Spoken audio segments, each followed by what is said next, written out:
Richard Gould, it's a very different world to when we spoke at this ground this time last year, and in turn is going to be a very different conversation to then. In October 2019, the club was flying financially. You were well on your way to a record profit. This was meant to be a massive year of celebration, 2020, the 175th birthday of the club, but it's been anything but. Now you're reeling financially with job cuts, perhaps the thin edge of the wedge. So to begin, how is morale? Does this feel like the beginning of the end or the end of the beginning? Morale is surprisingly high. I don't know whether it's trench humour that's getting us through at this point, but it has been, as for everybody, it's been a really difficult and very strange period. Not just in a sporting sense, but for everybody at home in their own home lives, and everyone has gone through things that 12 months ago we wouldn't think possible. And so it has been a very difficult year. From a club perspective, we're pleased that we got some cricket on. We've tried to normalise it as much as possible. It has had significant impact on us as a club and as a business, as it has on all the individuals. And we're just finding our route through that now. A lot to discuss in terms of the questions coming in from the membership and so on. Let's start with that and the finances before moving on to the on-field cricket side of things. To begin with, how different would have it been if COVID wiped out 2019 instead of 2020? Yeah, 2019 with the World Cup and an Ashes year would have been significantly worse, I think. We were fortunate in some ways in that we've had some good years of cricket and some good years of business that allowed us to build up some cash reserves that have allowed us to get through this in the best state possible. Having said that, it's been, again, a very difficult period. Last year, in 2019, we did a turnover of £45 million. This year, we're looking at about a third of that, probably 14 or 15 million pounds turnover. So it's a huge drop. Which in turn means significant job cuts. How many have there been? What percentage of the workforce does that mean? And would members know the types of staff who've lost their jobs through this process? Yeah, members will be aware, and members, I think, have been extremely sympathetic to the cause. We've lost around 40 positions through two restructures, but it's not just staffing levels that we've had to adapt. There's every level of expenditure that you can imagine, whether it's salaries or anything else. We've been taking significant cuts to. We've had to make savings in this year alone of around £18 million. Some of that, in the way that we've built our business, is through what we call variable costs. So if you're not selling beer, you don't need to buy the beer to sell it. So some of that will be in costs that simply disappears because we haven't got the trading element. But we've had to remove around £3 million worth of overhead as well. So a big profit last year, £6.3 million, which was recorded through the middle of the pandemic, but only 25% was the discount given to members, only one of 4 counties that didn't go the whole 100%. Talk us through why that decision was made, and indeed why it was an opt-out process rather than an opt-in, why members weren't automatically credited with 25%. Yeah, we looked at the finances and we spoke to members. We tried to understand the position. So we decided that we would offer members a 25% refund. I have to say, now that process is finished, a pleasantly surprising and significant majority opted not even to take up the 25%. Those that took up the 25%, we're very pleased that they did, and hopefully that will mean that they return back.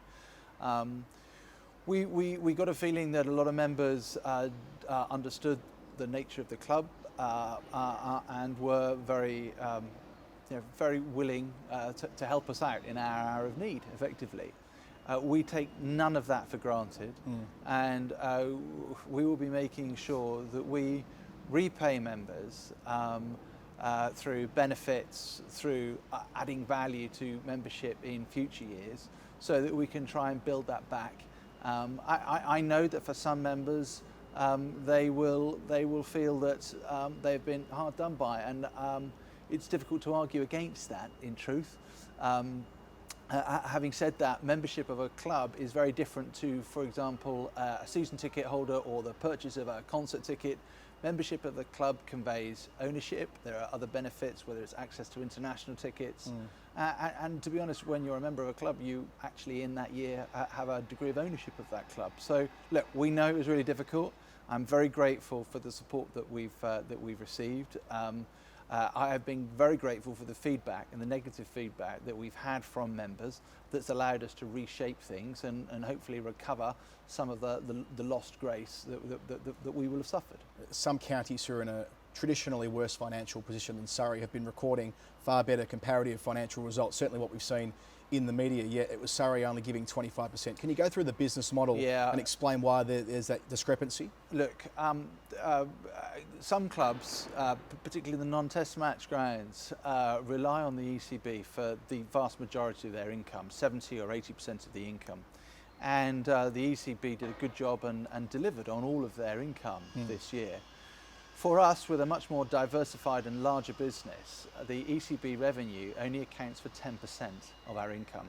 The other 90% we are reliant on people coming into the ground, either as members or as ticket holders or for conferences and events. And no other club has been stretched to the extent that we have because 90% of our revenues have been at risk this year. So casting forward, the expectation with the health situation as it is in London right now, there won't be many more events, there won't be many more conferences in this financial year. We know that we've seen reports of it being a multi-million-dollar deficit you could be registering later in the year, or early next year I should say. How bad could this get financially? We've been doing our work on that, and we know that it could get very bad, particularly if there are no crowds back in for next season. Right. Personally, I don't believe that will be the case. I am very confident that we will have crowds in for the beginning of the season in April. And also we have been restructuring the season to ensure that our capacity events, such as the 2020 Blast and the international matches, are at the back end of the season. So, we successfully held trials for 2,500 people back in, when was it, September, October. And I'm confident that we will have crowds back in. In terms of the money you'll make next year, of course, an India Test match where ticket holders from this year will be able to come next year, which of course is great. But some areas there weren't efficiencies made, such as furloughing players. Only Surrey and Lancashire made the decision not to go down that path. Can you explain that decision, given there is this gap this year? Yeah, we used the furlough scheme extensively for a large number of staff, but when it came to players, we just didn't think that was the right way to use government money at this point. Right. Because the furlough scheme was there and is there to prevent people being made redundant. Sports people are on fixed term contracts. You cannot make them redundant, and therefore when you look at the legislation as it was written, we just didn't think that it was right to take that money, and we didn't want to put ourselves at risk later on down the line when these reviews happen by HMRC, and I'm sure they would, to find that we have some degree of liability. So given the players weren't furloughed and they were at work training through that period where a lot of clubs couldn't, Surrey didn't exactly come out of the blocks well in the Bob Willis Trophy on the men's side of the equation. Why is there that gap between opportunity to train and performance on the park? I think the championship form was, as we all know, really disappointing. But in large part, it was because you look at the success that we've had in developing players for England. This was such a strange season in that there were 2 England squads permanently stood up, the one-day squad and the test squad, and no team was missing more internationals than we were as a result of those 2 squads. We were also unfortunate with some injuries. So it was a disappointment, clearly, the first start of this, for the start of the season. When we started to get some of those players back, we saw a complete reverse in our form, and I think that the management and the players did a cracking job going through that very difficult phase and finishing up as we did. Yeah, I think most people would appreciate that you're almost a creature of your own success in the sense of England players being dragged into these bigger, extensive bubbles, but they'll probably be here again in 2021 on the working expectations at the moment. On that basis, how do you safeguard the Surrey men's performance from dipping again in 2021 in red ball cricket if so many players rely with England? Yeah, look, it's a real challenge because we need to keep our development train going, and we've got a lot of good young players coming through. It was great this season to see the likes of Dan Moriarty and Will Jacks come and shine in a way that that we always hoped that they would. And one of the benefits of this season is that some of those young individuals have been given an opportunity to play. Let's not forget that when was it, April, May, there were a lot of clubs that didn't want to play any cricket whatsoever. There were some clubs that were quite happy to go into hibernation, keep everybody on furlough and wait until the following season. We were adamant that that was not the right thing, either for the sport or for the clubs or the individual players, and that's why we were leading the campaign, to be honest, to make sure that we had a meaningful season. Even though that was to our disadvantage to an extent on the field, because we knew that a lot of players would be taken away from England. Looking forward, though, you know, that is always a really difficult balance for Alex Stewart and Vikram Solanki in order to make sure that we've got enough depth in talent to cover for those players that are playing away for England. Well, you touch on Vikram Solanki. Michael Venuto is no longer at the club, of course, led you to success to win the competition a couple of years ago. Was the decision to part company with Diva principally a financial one? It was partly a financial one, when we started going into this, into the lockdown as we did in March or April, and we understood at that point that whatever season there was going to be very much a curtailed season. And Diva was coming into the last year of his contract. It was kind of almost unfair to judge him on what that season was going to be. But also in Vikram Solanki, we know that we've got an outstanding head coach, and you know, it's really pleasing to be able to see him work and develop in this curtailed season, and that's why we've got a great deal of hope, as all sports fans do have, a lot of hope for next season. Overwhelmingly, overseas players didn't come to England for the Bob Willis Trophy. In the case of Surrey, of course, you missed out on Michael Nisa, but Morne Morkel, Hashim Amla were in the country. That's an expensive exercise to fly them back and forth. Was there consideration of not having them over here this year? And to follow that up, next year matters are complicated by Colpack registrations. How's that going to play out? No, we always wanted to try and field the strongest team we possibly can. That's what we're here for. Our mission statement is pretty clear. We want to field the best cricket team that we can, and we want to develop the best cricketers that we possibly can. And I was fascinated to watch Will Jacks bat with Hashim Amla in the T20, and you could see that there were a lot of positives coming out of that. And I think what we've done with our overseas in the past, and it counts with Hashim Amla, is to have people that can help educate and bring forward the next batch of young players, and that's why they're so important to us, and that's why we'll go to extreme lengths at times to try and bring these guys in. And I have to say, they were outstanding because, you know, Hashim Amla had to go through quarantine when he arrived here. Morne Morkel had an injury which meant he had to have an operation here, which delayed his return to Australia. On return to Australia, he's had to go through quarantine. These guys have really put themselves out for the club, and we're very grateful. And what does it mean next year, especially with Morne, who's been here for a long stretch of time? Overseas players, Colpacks, there's going to be a balance for a lot of counties, but traditionally Surrey have taken advantage of that. How will it work next year? Will Morne be here as an international? Yes. For those that aren't aware, Colpack players come to an end next year because we move out of the EU, and we've got contracts with both of those players, so they'll switch from being Colpack players to overseas players. So that'll be it. That'll be your registrations in terms of red ball cricket. You can confirm absolutely. that at this point here. In terms of the system next year, though, in the county championship, you were part of the professional game group which decided upon the new model for next year, the conference system, which won't be the same as the Bob Willis Trophy, but some remnants will be there with groups of 6. It suits Surrey pretty well, doesn't it, next year, given there's probably going to be international bubbles, that there won't necessarily be promotion and relegation? I think it suits everybody next year because we all expect there to be a COVID factor or some kind of COVID hangover next summer. We hope that there isn't, but I think it would be foolish to assume the opposite.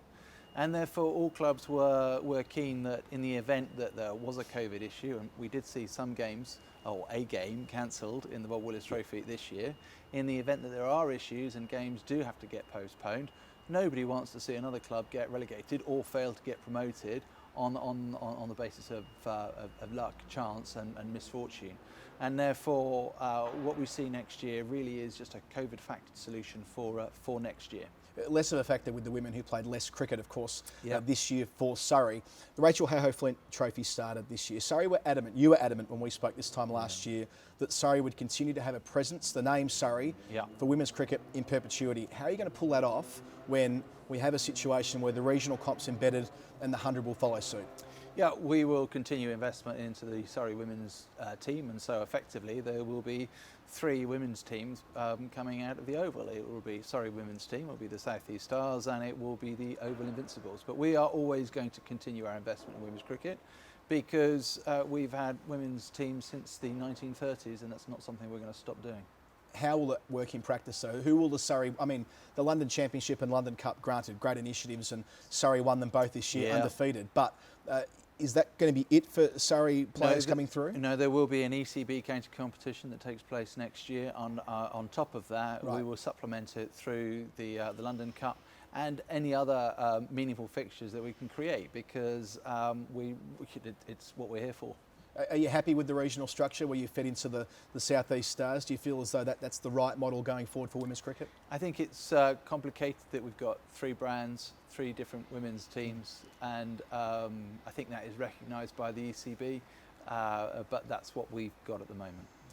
Ebony Rainford-Brent's one of your former champion women's players, of course, involved at board level as a director at the moment too. Yeah. The ACE program, it felt as though 12 months ago, with everything that played out through the year of 2020 with Black Lives Matter and so forth, that you were ahead of the curve on this. Yes, I think there are lessons that all clubs and all sports need to learn in the way that we have dealt with these issues, hopefully historically, but that's not to say that we can't make more improvement now. But the ACE programme was something that was first thought of around 12 months ago, Yep. and the aim was, how do we make a positive impact as quickly as possible? And the ACE programme has proved to be a success, and shortly there will be another very positive announcement on that, led by Ebony, who has done an outstanding job in terms of leading Do you us think forward. Surrey will look very different in 10 years on account of the work that's being done through that Afro-Caribbean program now? Do you see this club, just the optics of Surrey, feeling different when we press fast forward 10 years? Yeah, I think so. I hope so. We need to. All sports and all communities need to. And it's not just the African Caribbean community. There may well be other communities that we need to target, specifically target, whether it's the Bangladeshi community. We need to be determined to find all communities that want to get involved in cricket and make sure that they're not just invited, but we provide the means for them to come and attend and be involved. Last question on cricket per se. It'd be remiss of me not to put to you that you were very strong on the 100 2 years ago about where it fit and where it didn't fit. It was obviously postponed this year due to COVID-19. 2021 is meant to be the relaunch. Is that the right timescale, or would you prefer it to be left? Would you indeed rather see it jettisoned altogether now? The ECB policy is that it's going to start again. It's going to start next year. That is a very strong policy commitment from the ECB.